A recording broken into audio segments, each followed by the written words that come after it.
Amén. Como pueden ver, ahorita no hay notas. Es porque quiero volver a explicar la clase de la semana pasada. Porque es necesario que entendamos lo que es el fundamento de los pactos para poder seguir avanzando a lo demás que consiste todo lo teológico acerca de ello. Esta es la razón por qué quiero explicar otra vez esta clase. Y sean honestos conmigo, estamos en una clase, esta clase la vamos a hacer un poquito más informal. Ustedes entienden la importancia de los pactos. O lo voy a poner de esta manera. Pudiendo hablar de muchas doctrinas o de muchas cosas, pudiendo hablar acerca de la confesión de fe que hemos dejado en esta iglesia, pudiendo hablar de muchas otras cosas, empezamos nosotros enseñando la autoridad de la Escritura, luego las doctrinas de la gracia, luego la Santa Trinidad, que son doctrinas de primera importancia. ¿Por qué creen ustedes que hablando de todas estas doctrinas, hemos decidido estudiar teología de pactos? ¿Por qué? ¿Cuál es la importancia de los pactos?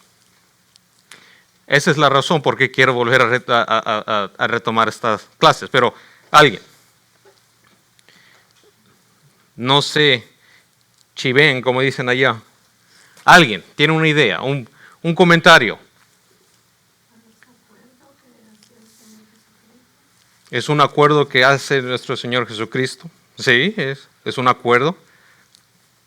La importancia bueno, sobre todo la importancia es del tener el conocimiento adecuado, correcto, de lo que es realmente lo que significan los pactos, para no caer en herejías, en errores doctrinales también que se ven mucho hoy en día en todas las otras iglesias.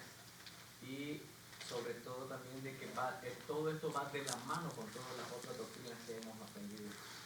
Muy bien. Todo señala lo mismo. Muy bien, sí, esa es una muy buenas respuestas de todos los que participaron. Lo voy a poner esto, vamos a hacer un pequeño ejercicio.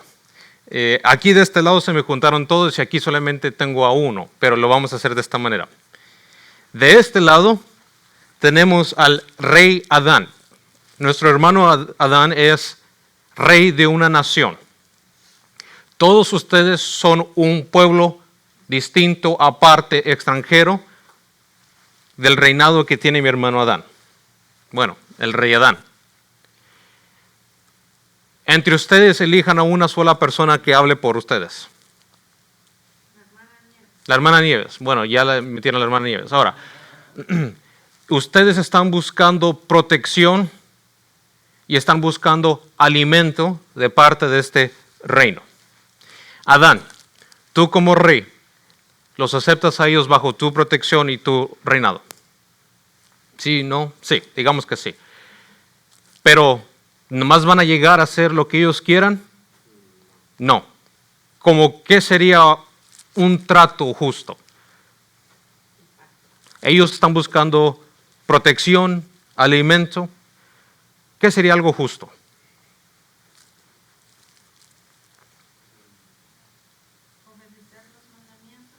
Obedecer tus leyes, ¿verdad? Bueno, digamos, como ¿cuál sería una de las leyes que tú tuvieras? Digamos, es tu reino, son tus chicharrones que truenan. ¿Cuál sería una ley? ¿Obediencia a qué? ¿O a quién? Obediencia a las reglas de él. Bueno, Para hacer un ejemplo, bueno, a mí me gusta dormir, que diga el rey, a mí me gusta dormir por las tardes. Yo quiero silencio en ese momento. No digamos, a Adán le gusta tomar siestas de tales horas, como de cuáles horas tomas tus naps, Adán. No tiene, pero un supositorio. Digamos de las 2 de la tarde para las 4 de la tarde. Pongámoslo ahí, ¿verdad? Ok. De las 2 para las 4 no quiero bulla, no quiero música. esa música que ustedes tocan ni siquiera me gustan, eso déjenlo allá afuera, ¿verdad? ¿Quieren tocar esa música? Allá afuera. Aquí en este reino no, ¿verdad? Pongamos eso, ok. ¿Qué sería otro? Vamos a ponerlo esto más sencillo, ¿verdad? Digamos, ellos están buscando protección al alimento, ¿verdad? Tú les puedes proveer eso, pero también tienen que trabajar por el alimento, ¿no? ¿Verdad? Sí, porque dice el apóstol Pablo, el que no trabaje, que no coma. Sencillo, que el que no trabaje, que no coma. Entonces, digamos, Adán, para que ellos coman, ellos tienen que trabajar en tu agricultura, ¿verdad? Puede ser que, no sé, puede ser que siendo así un rey, ya saben qué, aquí están las tierras, Ajá. trabajen ustedes la tierra, Ajá. les puedo dar si quieren, no tienen nada, ok, les doy semilla, Ajá. pues les doy lo que necesitan para que siembren y ustedes mismos hagan su comida. Sí. Ustedes mismos se proveen, les doy tierra, les doy lo que necesiten, Ujú. nada más ahorita por decir la primera vez. Ujú. Y ya de allí ustedes solitos. Tienen que mantener así. Pero el problema aquí, Adán, es de que acá hay más mujeres de lo que hay hombres.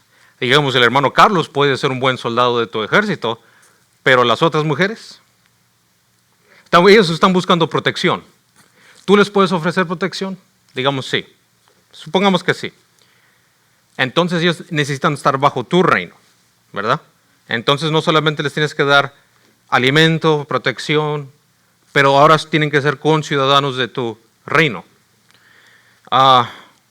Yo creo que es un trato justo, ¿verdad? Tú dales semillas, dales tierras, pero ellos tienen que obedecer tus leyes, ¿verdad? Bueno, ya que eligieron a la hermana Nieves y Adán es el rey, Adán dice, yo rey de tal nación, de tal reino, me comprometo a darles a ustedes tierra, a darle a ustedes semillas para que ustedes hagan su propia comida. Pueden estar bajo la protección mía de este reino, pero por favor, de las 2 para las 4, no quiero bulla. Usted, hermana Nieves, como el representante de esta nación, ¿acepta estos términos? Sí, tengo que aceptarlo para poder conseguir lo que nos ofrece. ¿Verdad? Muy bien, Un pacto. muy bien. Ok.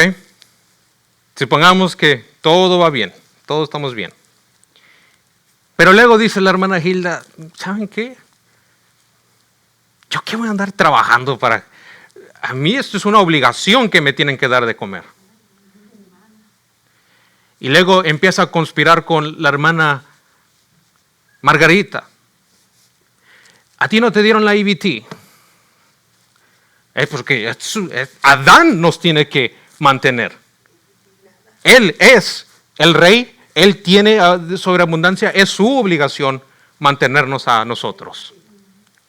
¿Cómo te pareció el ojo, Adán? Es tu obligación mantenerlos a ellos. Y ahora de las 2 para las 4, no solamente empiezan a escuchar música, pero adrede lo hacen. Adán, ¿qué hacemos? Tú como rey, ¿qué hacemos? ¿Los deportamos? ¿Los ejecutamos? ¿Qué hacemos con ellos? Hubo un acuerdo, ¿verdad? Ok. Ellos violaron este acuerdo. Tú como rey, esta es la manera en que te comunicas con ellos. Esta es la manera en que tú comunicas tu voluntad en ellos. Pero ellos han violado tu voluntad. Cuando estamos hablando de teología de pactos, vamos a dejar a nuestro hermano Adán que piense qué vamos a hacer con esta rebelión. Pero cuando estamos hablando de la manera en que Dios se relaciona con sus criaturas, siempre lo hace en base de pactos. Dios no es un Dios informal, no es un Dios privado que trata privadamente con una sola persona, aunque veramos eso a veces en la Escritura, pero cuando Dios hace pactos, cuando Dios quiere comunicar su voluntad, lo hace en pactos. Esa es la única manera en que Dios se comunica con nosotros, en pactos. Por eso es importante entender cómo es que los pactos desde Adán, Noé, Abraham, David, los pactos que se establecieron con el pueblo de Israel y luego con nuestro Señor Jesucristo, funcionan y trabajan. Porque esta es la manera que Dios nos está enseñando su soberana y santa voluntad. Por eso es importante entender pactos, por eso estamos estudiando los pactos. Ahora, ¿qué es lo que Dios nos revela a través de los pactos? Lo que Dios nos revela a través de los pactos es cómo se establecen las condiciones para obtener vida eterna. Lo que Dios revela son las condiciones para obtener la vida eterna. Primero, la vida eterna no es un derecho natural. No es algo con que el hombre nace naturalmente. Dios no le debe naturalmente al hombre vida eterna. Igual como no es, digamos, natural cuando empezaron la conspiración en este lugar diciendo es obligación de este rey mantenernos a nosotros. No, Dios no le debe al hombre la vida eterna ni una recompensa. Pero cuando Dios entra en un acuerdo con el hombre, lo hace bajo condiciones para obtener la vida eterna.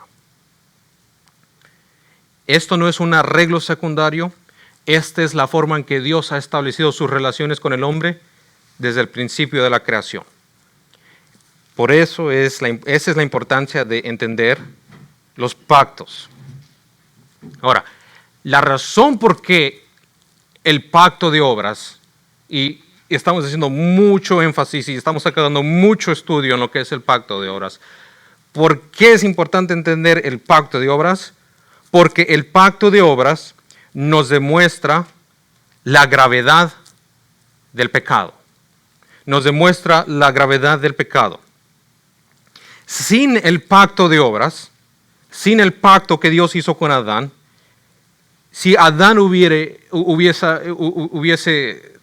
transgredido lo que Dios le dijo, se puede mirar como una desobediencia moral. Se puede mirar algo tan simple.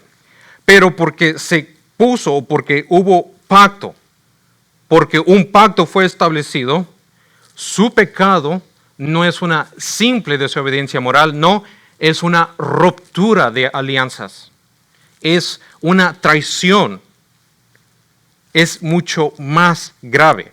Y hablaremos un poquito más de la gravedad del pecado. Pero no solo fue desobedecer una orden, sino quebrantar una relación formal que tenía consecuencias eternas.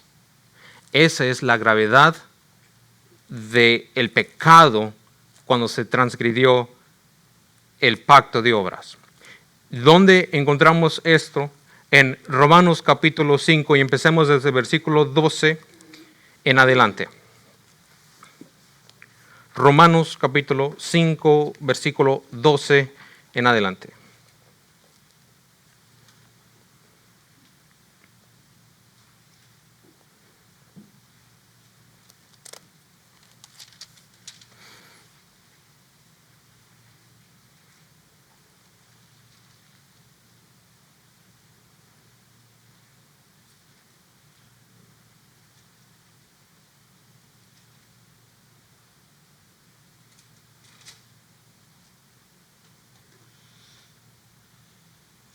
Donde nos dice la Escritura: por tanto, como el pecado entró en el mundo por un hombre, y por el pecado la muerte, así la muerte pasó a todos los hombres por cuanto todos pecaron. Pues antes de la ley había pecado en el mundo, pero donde no hay ley, no se inculpa de pecado. No obstante, reinó la muerte desde Adán hasta Moisés, aún en los que no pecaron a la manera de la transgresión de Adán. Volvamos a ver esa frase. Aún de los que no pecaron a la manera de la transgresión de Adán. ¿Cuál es el punto del apóstol Pablo en estos versículos? El apóstol Pablo en estos versículos está enseñando que el pecado de uno, que fue el representante de la humanidad, trajo condenación a todos. Y dice, aún en aquellos que pecaron cuando no había ley. ¿Cómo se llama ese periodo de los que pecaron cuando todavía no había ley?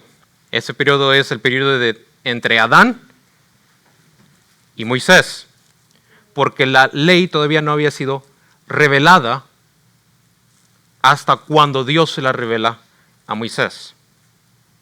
Entonces todos los que pecaron entre Adán y Moisés, pecaron, murieron, pero no se les había dado una ley revelada. No de la manera como Adán.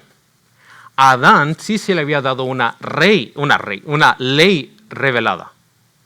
¿Cuál es esa ley? El pacto. El pacto de obras. No harás esto para que no te pase esto. Ese es el argumento del apóstol Pablo. Otra vez versículo 14. No obstante reinó la muerte desde Adán hasta Moisés, aun en los que no pecaron a la manera de la transgresión de Adán, el cual es figura del que había de venir. Pero el don no fue como la transgresión, porque si por la transgresión de aquel uno murieron los muchos, abundaron mucho más para los muchos la gracia y el don de Dios por la gracia de un hombre, Jesucristo. La importancia de entender el pacto de obras, entender quién y cómo es que Dios se relacionó, Dios relacionó este pacto con Adán, es para poder entender la obra cumplida en Cristo Jesús, porque Cristo Jesús es el segundo hombre o el segundo Adán. Lo que Adán no pudo cumplir, Cristo lo cumplió. Por eso estamos estudiando el pacto de obras, porque estamos estudiando lo que Adán no pudo cumplir, pero lo que Cristo ya cumplió por nosotros. 16. Y con el don no sucede como en el caso de aquel uno que pecó, porque ciertamente el juicio vino a causa de un solo pecado para condenación, pero el don vino a causa de muchas transgresiones para justificación. Pues si por la transgresión de uno solo reinó la muerte, mucho más reinará en vida por uno solo, Jesucristo, los que reciben la abundancia de la gracia y el don de la justicia. Así que, como por la transgresión de uno vino la condenación a todos los hombres, de la misma manera, por la justicia de uno, vino a todos los hombres la justificación de vida. Y aquí está.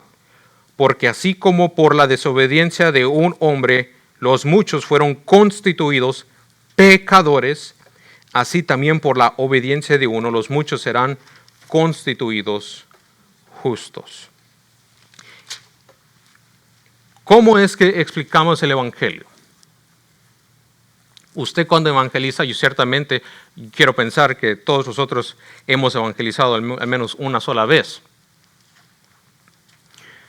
Pero el Evangelio de hoy en día va algo así.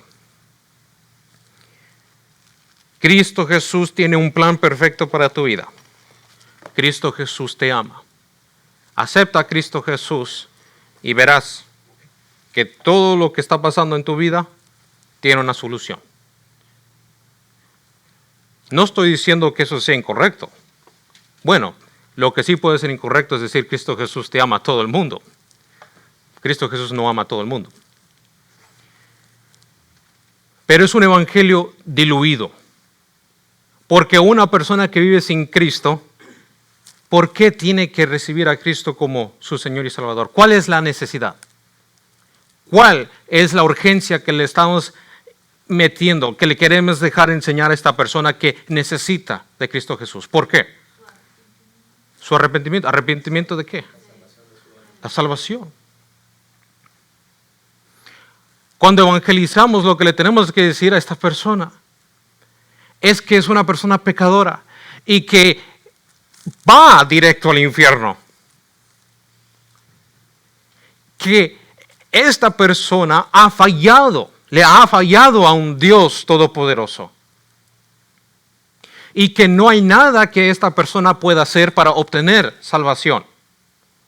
No hay ninguna obra, no hay ningún mérito que esta persona pueda hacer o obrar. Necesita creer en un Salvador. Necesita creer que alguien más la puede salvar. Nosotros no enseñamos que Buda o las doctrinas de Muhammad o las doctrinas de Confucio que pueden salvar. Nosotros enseñamos que la obra de Cristo Jesús puede salvar al pecador. Esa es la urgencia. Y eso es lo que el apóstol Pablo está enseñando aquí. Que porque uno falló, porque uno desobedeció, todos los hombres fueron constituidos pecadores. Pero por la obediencia de uno, ¿obediencia a qué? Otra vez, ¿obediencia a qué? ¿Qué es lo que este otro estaba obedeciendo? El pacto de obras. El pacto de obras. Entonces, el pacto de obras no solamente nos enseña la gravedad del pecado, pero la necesidad de un Salvador. Esa es la importancia de estas clases. Y por eso, aunque ya son las 10:30, vamos a volver a repasar lo que repasamos la semana pasada. Primero, ¿qué es el pacto de obras? El pacto de obras fue el primer arreglo que Dios estableció con la humanidad. Lo hizo por medio de Adán, su representante. Es el pacto que Dios estableció con la humanidad. No solamente lo estableció con Adán, lo estableció con toda la humanidad. El representante de la humanidad fue Adán. En este pacto, Dios prometió vida eterna a Adán y a su descendencia bajo la condición de obediencia perfecta y advirtió de muerte en caso de desobediencia. Este es el pacto de obras. ¿Quieren que lo repita? Muy bien. El pacto de obras fue el primer arreglo que Dios estableció con la humanidad por medio de Adán, su representante.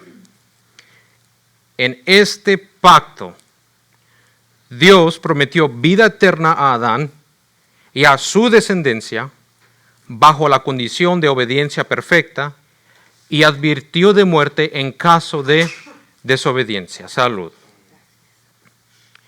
¿En dónde miramos la estipulación o en dónde miramos la estructura de este pacto? En Génesis 2, versículos 16 y 17, que nos dice lo siguiente. Génesis 2, 16, 17. Y mandó Jehová Dios al hombre diciendo, de todo árbol del huerto podrás comer, mas del árbol de la ciencia del bien y del mal no comerás, porque el día que de él comieres ciertamente morirás. En su calidad de cabeza federal, Adán representaba a toda la humanidad. Al quebrantar el pacto, él trajo condenación a todos porque su acción fue representativa. Eso es lo que acabamos de ver en Romanos 5. Por eso sabemos que esto fue un pacto, un acuerdo, porque no solamente Adán falló, pero trajo condenación a toda la humanidad. Sin embargo, aunque Adán falló, y este es el punto, esta es la importancia del pacto de obras, aunque Adán falló, el deber que tiene toda criatura humana es obedecer a Dios perfectamente, perpetuamente y personalmente. Esta condición no se ha removido. Aunque Adán falló en el pacto de obras, las mismas condiciones siguen ahora para toda criatura. Toda criatura le debe a Dios perfecta, perpetua y personal obediencia a Él. ¿Por qué? ¿Cómo sabemos esto? Es una pregunta.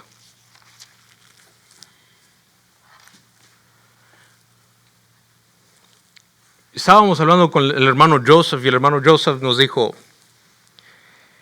ustedes me pueden decir muchas cosas, pero si no me muestran en la Biblia donde dice, es pura palabrería. Amén. Nosotros creemos lo mismo. Usted y yo creemos que toda criatura y todo hombre le debe a Dios perfecta obediencia.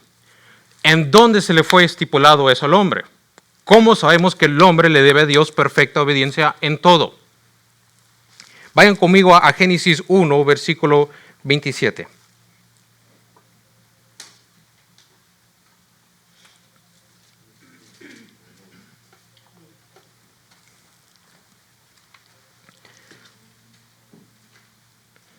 Génesis 1, versículo 27, donde nos dice la Escritura. Y escuche bien ¿cómo se le puede decir? Este paralelo poético que usa Moisés. Y creó Dios al hombre a su imagen, a imagen de Dios lo creó.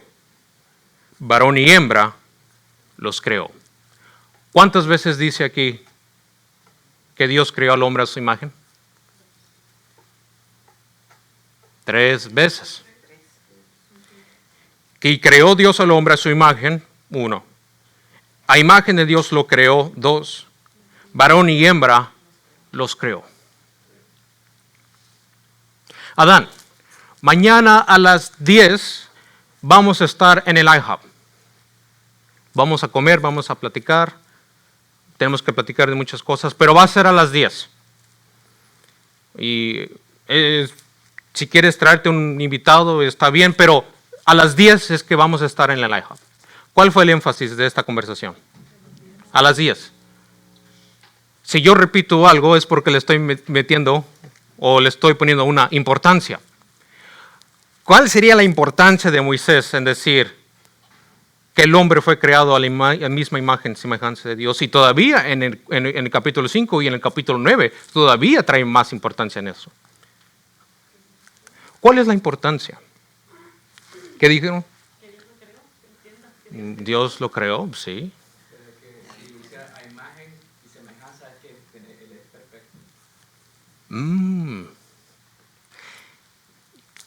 Y dice, la tercera cláusula, varón y hembra los creó Dios. Es decir, el varón y la hembra, aquí en esta cláusula de decir, hay misma imagen y semejanza, son iguales. No hay uno superior al otro, son iguales en esto. Pero ¿cuál es el esto? ¿Cuál es la importancia del esto? Los creó con una moralidad perfecta, a su imagen. Ellos son portador de la imagen de Dios. Ahora, hay muchas más cosas que esto significa, pero en estas clases de pacto eso es lo que nos estamos enfocando. Solamente en este versículo 27 podemos hacer un estudio de 5 semanas, de un mes. Pero en este punto es que ellos son portador, moralmente son portador de la imagen de Dios. Es decir, como Dios es santo, ellos son santos. Vayan conmigo a Colosenses capítulo 3, versículo 10, donde miraremos esto. Colosenses 3:10.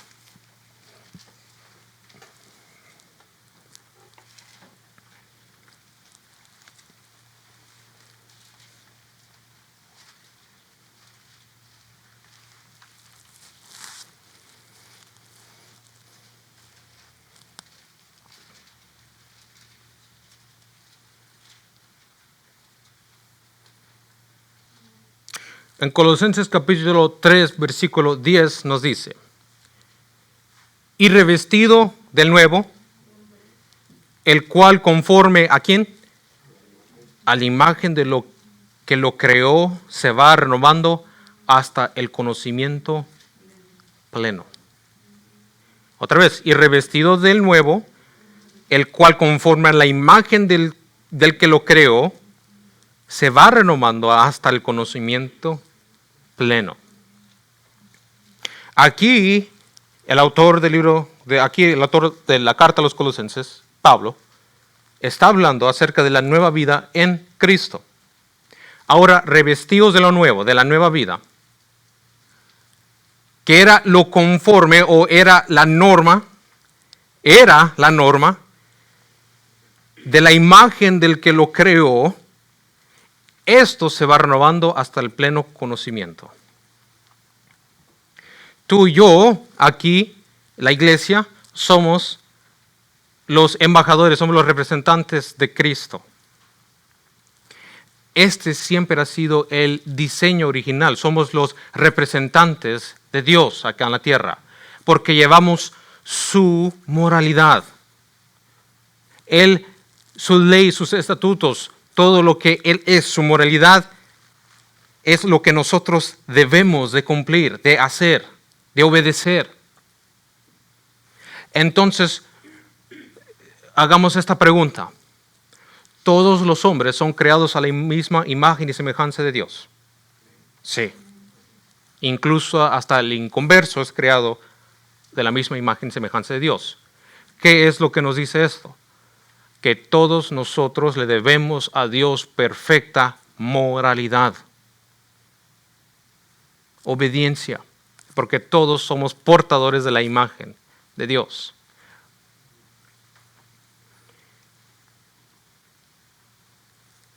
¿Alguien tiene malas noticias? ¿Ya entendieron las malas noticias? ¿Cuáles son las malas noticias? De que no podemos cumplir esa perfecta obediencia a causa de la desobediencia de Adán. Que cuando Adán pecó y cuando él cayó y él falló, Dios no destruyó su plan, no destruyó el pacto de obras. Eso lo enseñan en el dispensacionalismo. Ustedes, yo creo que creen que el hermano Chris odia a los dispensacionistas de tanto que los contradigo. Así se dice, ¿verdad? ¿Contradigo? No los odio, pero están muy equivocados. Porque los dispensacionalistas enseñan que en el pacto que Dios tuvo con Adán, muchos de ellos creen que ni siquiera fue un pacto, un acuerdo. Cuando Adán falló, él agarró este plan, lo hizo así de esta manera, como que si fuera un papel, y lo tiró. Y el acuerdo que tuvo con Moisés tampoco le funcionó a Dios, porque el pueblo de Israel le falló. Entonces agarró ese plan, la ley, la agarra y la tira. No me funcionó esta, vámonos a la siguiente, a ver cuál me funciona. Y se escucha algo de esta manera. Hermano, ya no vivimos bajo la ley, estamos ya no estamos bajo esto, Dios ya lo quitó, ahora ya estamos bajo la gracia. El acuerdo original siempre estuvo, está y estará para siempre. ¿Cuál es el acuerdo original? Perfecta obediencia a Dios. Hermano, una pregunta de alguno que me entrega de eso. Usted sabe que todo el hombre, por cuanto Adán pecó, todos pecaron, ¿verdad? Uh-huh. Pero hay un personaje ahí, por ejemplo, en Génesis 5:24, hablando de Enoch, Uh-huh. dice que desapareció porque Dios se lo llevó porque Sí. fue obediente, fue perfecto prácticamente. Uh-huh. Lo que da a entender. Sí. Él no estaba dentro de la lista de los pecadores por heredad. Esa es una muy buena pregunta, hablando de la persona misteriosa de Enoc, que no tenemos mucho. Vamos a empezar con esto. Todos los descendientes de Adán son pecadores. Ese es algo que Pablo estipula en Romanos 5. Enoc también fue un pecador. Lo que nosotros creemos en la teología reformada es que la justificación a la salvación siempre es a través de la fe por medio de Jesucristo. La única manera que una persona puede ser salva es a través de su fe en la persona que es Cristo Jesús. Ahora, en este tiempo, ¿ustedes creen que Enoc había escuchado de Cristo Jesús? ¿Qué tal Adán? ¿También Adán escuchó de Cristo Jesús? No.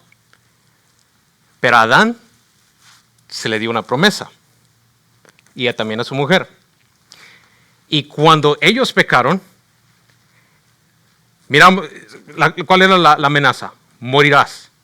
En ese momento Dios estuvo en toda su autoridad de matarlos, pero no los mató, sino sustituyó su muerte con la muerte de un animal y los vistió de sus pieles.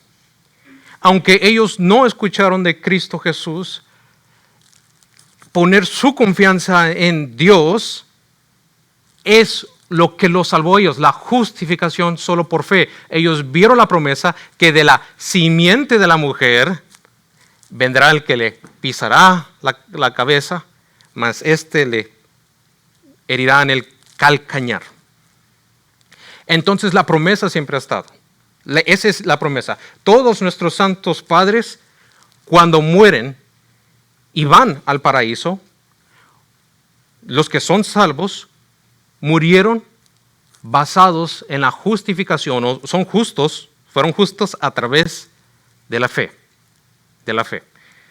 Eso es lo que Pablo alega con los judaizantes en Gálatas, que les dice que Abraham fue justificado por medio de la fe sin la ley, porque Abraham tampoco tuvo ley. Entonces, en cuanto a la persona de Enoc, aunque no se nos dice cuándo es que fue justificado, cómo es que fue justificado, si Dios se lo llevó, es porque fue justificado. Es porque fue justificado mediante la fe que él tuvo en esas promesas. Esto es lo que conocemos nosotros como revelación progresiva. Y esto es por qué estamos estudiando los pactos. Porque miramos parte de la promesa acá, pero en Noé miramos otra parte de la promesa. En Abraham miramos más de la promesa. En David miramos más de la promesa. Y todo apuntaba a Cristo Jesús. ¿Me expliqué o lo explico de otra manera? No sé si lo expliqué bien. ¿Estamos ahí? Muy bien. Entonces, Enoc igual, aunque no se conoce mucho de esta persona, y existe un libro, yo creo que ni es deuterocanónico, es un libro que ni siquiera se encuentra, parece que no se encuentra. Sí se encuentra, no me acuerdo, pero este libro es un libro muy, tiene mucho misticismo. Hay una película que hicieron que se llama Noé, parece que le hicieron como hace unos 10, 15 años. Esta película fue basada en el libro de Enoc. Entonces, si usted mira esa película, no crea que la están sacando de la Biblia. Mejor lea la Biblia, no ande viendo cosas y pensando que eso es canónico. Bueno, no tenemos tiempo para entrar en la película de Noé, pero si quieren un día se las pongo. Pero regresando a esto, entendemos la mala noticia, que después que Adán falló, todos que somos portadores de la imagen de Dios, que le debemos a Dios esa moralidad perfecta, porque somos creados a su misma imagen y semejanza, somos incapaces de poder cumplir lo que es el requisito para obtener la vida eterna. La ley, la condición sigue vigente. La condenación sigue vigente, pero es ahora imposible para el hombre poder cumplirla. Porque cuando Adán pecó, cuando él falló, Dios quita acceso. Dios remueve el acceso del árbol de la vida eterna, enseñando que es imposible que el hombre por su propio mérito, por su propia obra, tenga acceso al árbol de la vida eterna. Estamos ahí. Okay. ¿Cómo sabemos que es imposible que el hombre, por su propio mérito, pueda cumplir la ley? ¿Qué tal ese capítulo muy conocido de Santiago 2, versículo 10, que nos dice, porque cualquiera que guardase toda la ley, pero ofendiere en un solo punto, se hace culpable de toda la ley? Todos los seres humanos están obligados moralmente a obedecer perfectamente a Dios. Esta es la base, esta es la condición del pacto de obras, ¿ok? No quiero que nos enfoquemos mucho, aunque sí es importante enfocarnos en el árbol, en el fruto, pero no quiero que nos enfoquemos que el árbol y el fruto es la base. No, la condición era, Adán, ¿vas a creer que el hombre puede vivir de toda palabra que sale de mi boca? ¿Me vas a obedecer perfectamente? ¿O vas a hacer lo prohibido, lo único que se te prohibió? Gálatas 3:10 nos dice esto: porque todos los que dependen de las obras de la ley están bajo maldición. Pues escrito está, maldito todo aquel que no permaneciere en todas las cosas de la ley. Cuando las personas dicen, o regresando a esto que se nos ha enseñado incorrectamente, hermano, ya no estamos bajo la ley, estamos bajo la gracia, lo que quieren decir es, no es necesario cumplir la ley para obtener la vida eterna. Eso es lo que ellos quieren, o lo que están tratando de decir, eso es lo correcto. Es imposible para nosotros cumplir la ley para obtener la vida eterna. Por eso estamos ahora bajo un nuevo pacto, un mejor pacto conocido como el nuevo pacto hecho por Cristo Jesús. Pero todavía estamos bajo la ley. Claro que todavía estamos bajo la ley. La estipulación sigue ahí y por eso la ley condena a todo hombre. Si no estuviéramos bajo la ley, ¿qué necesidad tuviera el pecador de arrepentirse? ¿De qué ley? Estamos entendiendo las incoherencias del sistema dispensacionalista. Por eso nos dice Gálatas 4, versículo 4 y 5, pero cuando vino el cumplimiento del tiempo, acuérdense de este pasaje, Dios envió a su Hijo, nacido bajo, ¿qué? La ley, nacido de mujer, para que redimiese a los que están bajo la ley, a fin de que recibiésemos la adopción de hijos. ¿Por qué, y esto regresamos a las clases de la Trinidad, por qué Cristo se tuvo que encarnar? ¿Cuál era el propósito de su encarnación? Porque no existía nadie quien pudiese cumplir la ley más que él. ¿Están viendo que lo que Cristo vino a cumplir es el pacto de obras? Es la perfecta obediencia al Padre. ¿Cómo se conoce eso en la teología? Su obediencia activa. ¿Se acuerdan de esa palabra? Obediencia activa. Si lo único que, porque otra vez, cuando se evangelizan o cuando se le pregunta a una persona cómo es que tú llegas a ser salvo, bueno, yo creo que soy salvo porque Cristo murió por mí. Amén, nosotros creemos eso también, pero eso es solamente mitad del trabajo. Él tuvo que encarnarse, tuvo que estar bajo la ley, tuvo que cumplir lo que Adán no cumplió, lo que Adán falló. ¿Para qué? Para redimirnos a nosotros que estábamos, porque ahora estamos en otro pacto, bajo la ley a fin de que recibiésemos la adopción de hijos. Este es el Evangelio. Cristo no vino a eliminar la obligación a la obediencia, no. Él vino a cumplir la obediencia. Él vino a cumplir lo que el Padre había estipulado. Cuando Él la cumplió, Él tomó nuestro lugar en cumplirla.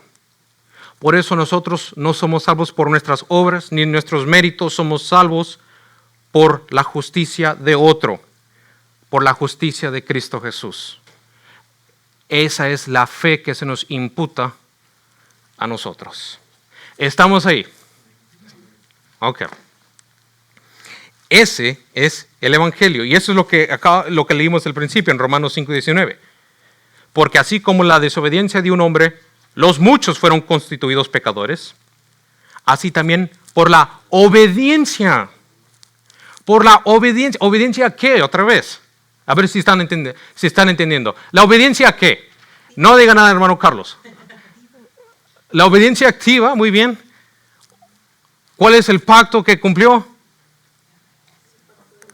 El pacto de obras. Por la obediencia de este uno, los muchos serán constituidos justos.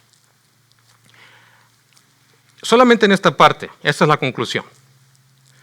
Todos los hombres están obligados a obedecer perfectamente a Dios, según el pacto de obras, según lo que Dios ha establecido desde el principio. Esta obligación sigue firme hasta el día de hoy. Pero nadie tiene la capacidad natural de hacerlo desde la caída. Esta tensión, este dilema, nos lleva a nosotros a clamar por un Salvador. El Evangelio no anula el pacto de obras, lo cumple en Cristo Jesús. Así que la justicia que Dios requiere se recibe, no por obras, sino por la fe en aquel que cumplió la ley perfectamente. Esa es la importancia de solamente entender el pacto de obras. Se me acabó el tiempo, apenas pasé por 3 páginas y tenía más que repasar. Pero sigamos adelante, sigamos hasta que cante el tercer gallo. Ok, el pacto de obras nos muestra este patrón constante, lo que hemos visto hasta ahorita. Dios, en una manera condescendente, soberana, establece estas condiciones, promete bendiciones y actúa conforme a su fidelidad. Este patrón nos ayuda a entender la historia de la Biblia. La historia de la Biblia. Si no entendemos el pacto de obras, acabamos de perder toda la historia de la Biblia. Otra vez, ¿qué es lo que tienen los dispensacionalistas? Esto no le funcionó a Dios, se acabó ahí. La ley de Moisés no le funcionó a Dios, se acabó ahí. No, la ley sigue hasta hoy, es un patrón y nos ayuda a entender la inmutabilidad de Dios. ¿Qué es inmutabilidad? Que no cambia. Aquí hay algo importante entender en lo que son los pactos, es que Dios trata con la humanidad a través de cabezas federales. No lo hace de manera individual, sino lo hace con cabezas federales. Adán fue el primer representante de la humanidad. Cristo, el segundo. Por eso estamos viendo ahorita lo que es teología sistemática. Adán, el primer representante de la humanidad, Cristo, el segundo. Esto debe de moldear cómo es que entendemos la salvación, lo que hemos visto hasta ahorita. Nos lleva a adorar a Dios por su fidelidad y otra vez su inmutabilidad. Dios no cambia su estándar. La justicia que Dios exigió en el Edén es la misma que sigue exigiendo hasta ahorita para todos. Pero en su misericordia, Él mandó a su Hijo y su Hijo cumplió el pacto en nuestro lugar. Esto nos enseña que Dios es un Dios justo. Él no pasa por alto los pecados. Todo pecado debe de ser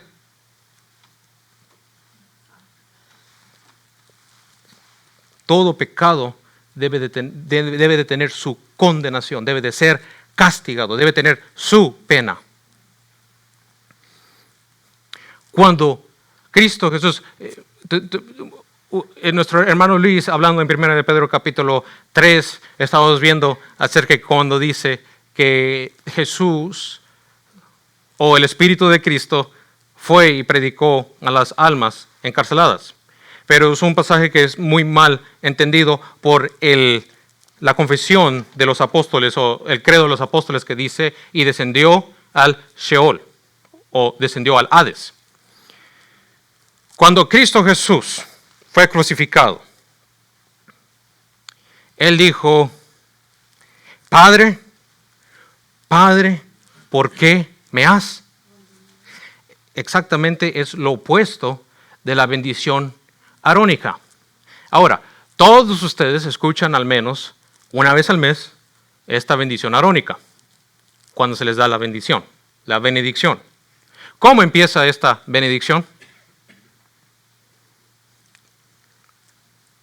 Pongan más atención cuando se esté dando la bendición. Jehová te bendiga y te guarde. Que haga su rostro sobre ti. Cuando el rostro de Dios es dado a su pueblo, trae bendición. Pero cuando Dios quita, aparta su rostro, o sea, aparta, ¿qué es lo que trae? Maldición. Cristo Jesús en ese momento sintió el infierno en su carne. Por eso el credo de los apóstoles dice que descendió a los infiernos, al Sheol. Porque Cristo Jesús estaba pagando tu infierno, estaba pagando mi infierno. Estaba pagando lo que tú mereces, lo que Dios exige de su ley.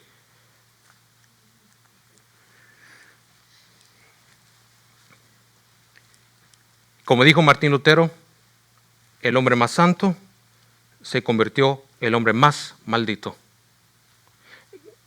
Cristo Jesús, el hombre más malvado, más pecador de todo el mundo. Así es como lo puso Martín Lutero. Pero ¿cómo sabemos que luego